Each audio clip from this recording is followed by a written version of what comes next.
Salve, rapaziada, beleza? Hoje aqui a gente vai estar conversando com dois monstros responsáveis pelo Instagram Análise de Ações, Análise de FIIs e Análise de Estoques. E aí, se apresenta pra rapaziada aí.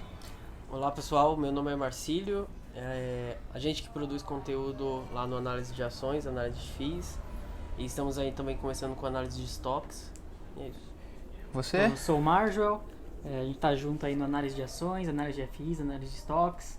A gente também tem o nosso site, analisedeações.com, o nosso Telegram. Então segue lá, participe do nosso grupo, tamo junto. Beleza, então como eu trouxe os responsáveis pela análise mesmo, hoje a gente vai focar bastante no assunto principalmente de análise de ações e também falar um pouco sobre FIIs.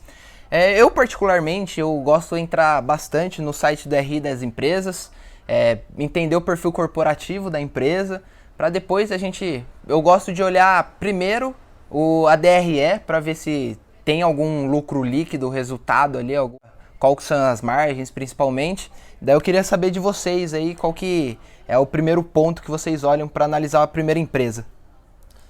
Bom, primeiro a gente gosta bastante de ir no RI das empresas, né? A gente baixa lá os arquivos trimestrais, anuais, e aí a gente consegue... É bom que tem bastante gráfico, então ajuda bastante ao pequeno investidor, o pessoal que inicia, entender, não é muito números, é mais imagens, então fica bem fácil do pessoal entender. E é com base nesses documentos que a gente cria conteúdo lá pro Instagram. Daí, agora partindo para você, o que você acha? Tem alguma preferência? Prefere começar pelo balanço, pela DRE, fluxo de caixa? Tem alguma preferência? Eu gosto de iniciar pela DRE, Uhum. verificar o patrimônio, verificar o lucro da empresa, dívida. Eu vou cruzando esses dados para entender a saúde financeira da empresa, né? É bem interessante e aqui eu tô com dois monstros aí. Basicamente, para você fazer uma análise bem consistente, não tem lugar melhor do que você ir partir para o site do Relação com o Investidor, o site do RI da empresa. Existem diversas informações lá que são cruciais para você conseguir fazer uma análise. E além disso, tem o site dos dois também, que tá bem completo, e como eles falaram, não fica algo tão números, né? Fica muito mais plausível, vocês têm gráficos lá, fica bem mais simples de analisar. E partindo assim, eu sei que é difícil a gente pegar alguns indicadores que são cruciais, mas tem alguma preferência? Eu prefiro buscar por consistência em lucro líquido, vendo margens e tudo mais. Bom, acho que a consistência no lucro líquido, margem líquida, ROI, esses indicadores de lucratividades é bem importante. E algo que eu acho também muito importante é os indicadores de endividamento. Sim. E acho que são duas coisas fundamentais e muito importantes para qualquer empresa. Exatamente. Não adianta nada uma empresa ter bastante lucro se a dívida dela tá lá em cima também, né? É bom a gente conseguir casar esses dados. E pra você, alguma preferência, um ROIC, alguma coisa? O principal que eu gosto de olhar é a consistência no lucro líquido, receita e o endividamento da empresa. Sim. Também gosto de ver as despesas da empresa também, se ela se está aumentando, se está diminuindo, se está controlada. A dívida também, para saber se a empresa não está muito alavancada. Sim. Isso para mim é o principal. E tem algum fator assim que é excludente para vocês? Se isso tem na empresa, eu paro minha análise ali, eu nem continuo. Tem alguma coisa assim? Prejuízo. Prejuízo. Se tiver, vamos supor, uma empresa igual... vamos dizer que a gente volta em 2016, você pega um caso Cielo da vida. A empresa era reloginho, tem 1 ano de prejuízo. Já é o suficiente para você? Não, 1 ano também não. Mas pode ser uma fase ruim da empresa. Precisa realmente balancear um pouco, né? Mas empresa consistente é muito melhor. Sim, entendi. E pra você, o que você acha? Para mim depende. Tem que analisar todo o contexto da empresa, não é só porque teve diminuição no lucro em um trimestre ou teve prejuízo no trimestre que a empresa não é mais boa. Então, faz tem sentido. que entender o contexto. Por que ela teve prejuízo? As empresas do mesmo setor também teve prejuízo? Teve a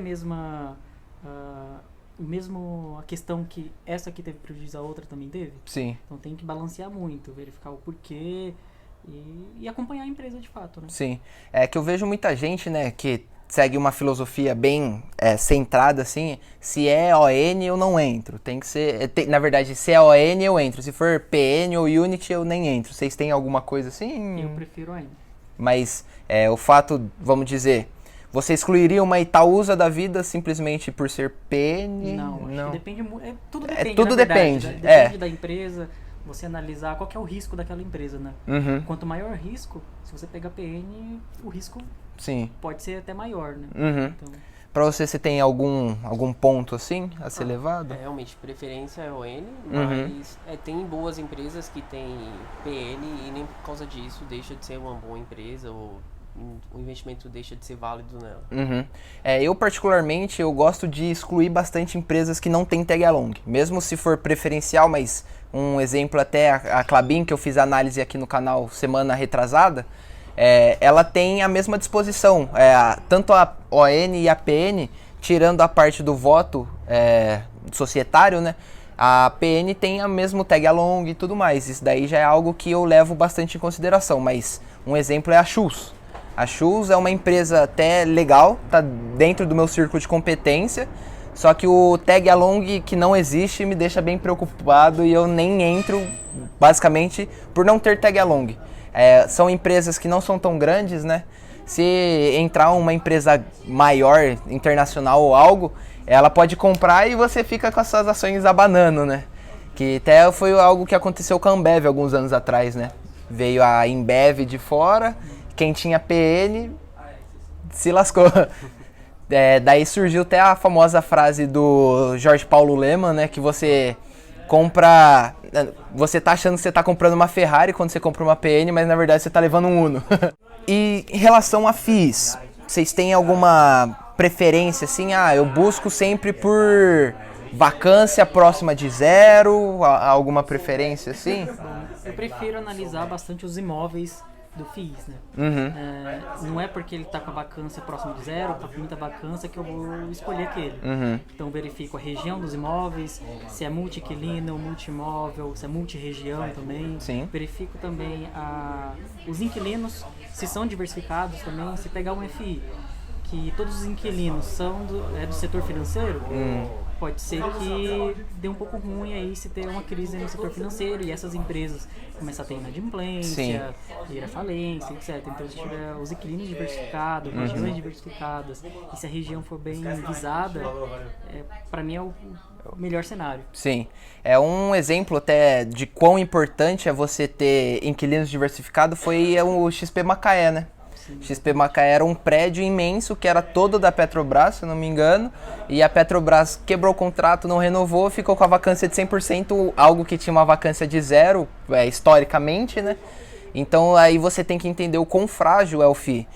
E pra você acredita, tem dividend yield de 10%, tô comprando? Não. O importante mesmo, como foi falado, é a diversificação do fundo, né? Sim. É muito mais importante do que o dividend yield momentâneo ou até o histórico, né? Como falou, tipo, era 100% e do nada zero. Exatamente. Então é muito importante a diversificação dentro dos fundos. Então, beleza. Gente, não deixa de acompanhar essas duas feras aí, vocês ainda vão escutar falar muito deles, provavelmente eles vão aparecer mais aqui no canal também. E segue lá a gente também no Instagram, @viradadechave_. Estamos trazendo conteúdo direto e vai ter bastante conteúdo com essas feras. Beleza? Valeu!